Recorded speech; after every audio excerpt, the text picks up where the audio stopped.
Conseil général le lancement du pacte numérique. Une volonté du département d'aller plus loin pour réduire la fracture numérique, cette distance si inégale entre les zones urbaines et rurales, pour accéder par Internet aux services du quotidien de la population et des entreprises. C'est vraiment l'illustration de ce que j'ai toujours voulu faire, avec, il faut le dire là, incontestablement, la complicité de l'État et naturellement de France Télécom Orange, c'est d'apporter le haut débit, la DSL, partout dans notre département. On va aller plus loin avec le très haut débit, on va faire des expérimentations. Le Conseil général apporte 10 millions d'euros sur plusieurs secteurs. Pour moi, pour nous, Conseil général, le pacte, ça signifie une promesse, ça signifie un engagement que l'on prend vis-à-vis de la Gironde et vis-à-vis des Girondins dans le domaine du numérique, à la fois apporter les infrastructures, apporter le bon débit à l'ensemble des populations, mais aussi les services qui doivent passer dans ces tuyaux.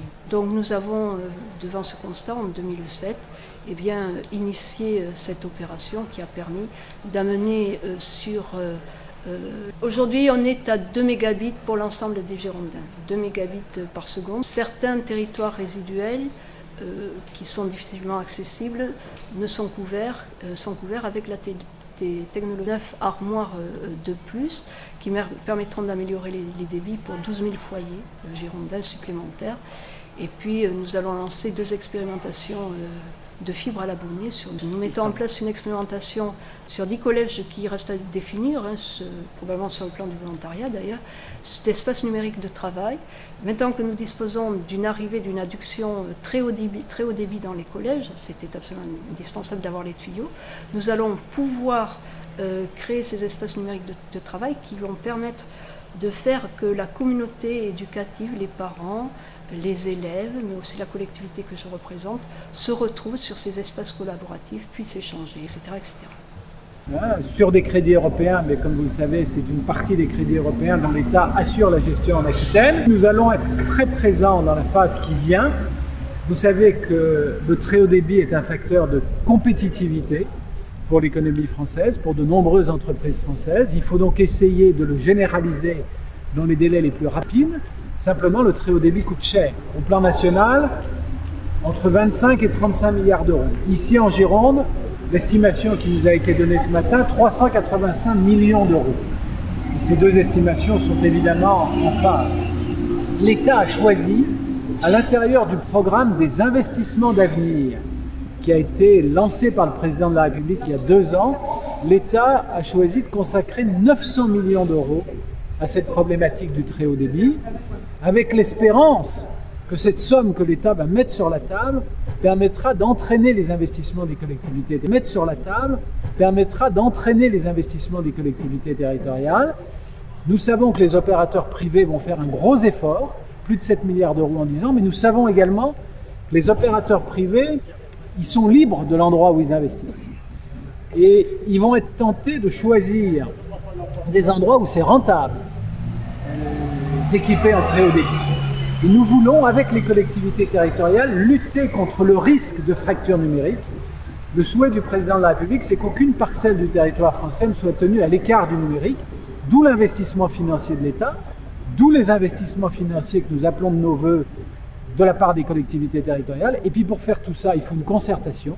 Le Premier ministre vient de décider de mettre en place une commission qui sera sans doute présidée par le préfet, au sein de laquelle on se retrouvera à 3, les collectivités territoriales, les opérateurs et l'État. Et les opérateurs viendront nous expliquer quels sont leurs projets d'investissement. Dans quelles communes ils ont choisi d'investir. Le levier de 900 millions d'euros donc débloqué par l'État est suffisant selon vous pour le niveau national? À mon avis, non.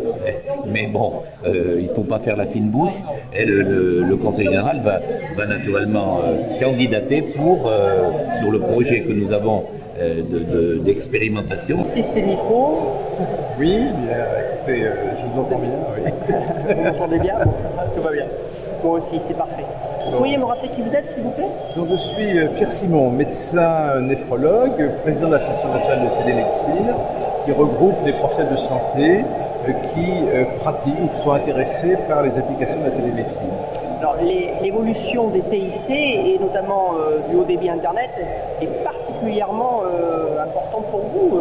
Il est essentiel parce qu'aujourd'hui, on ne pourra pas déployer la télémédecine sans qu'il y ait des réseaux performants comme ceux qui sont installés en Gironde. Il faut du haut débit, un minimum de 2 mégabits seconde, symétrique, c'est-à-dire autant de débit entrant que sortant, et il faut pour les transferts d'images également du très haut débit. Dans les zones rurales, si vous voulez, le problème aujourd'hui, c'est une inégalité d'accès aux soins dont on connaît les facteurs, avec une démographie médicale qui devient de plus en plus rare dans les campagnes, et donc il faut de nouvelles organisations. Aujourd'hui, nous avons des propositions de nouvelles organisations autour des maisons de santé pluriprofessionnelles qui devront être équipées de haut débit pour justement pratiquer de la télémédecine. Alors, comme je l'ai dit tout à l'heure, je l'ai ébauché, il y a 2 applications essentielles. La première, c'est de permettre à des patients qui sont malades à leur domicile ou dans les maisons de retraite d'être suivis dans leur maladie sans avoir besoin d'aller à l'hôpital et de prévenir les complications. Et la deuxième application, c'est la possibilité pour les médecins généralistes de contacter les spécialistes quand ils en ont besoin.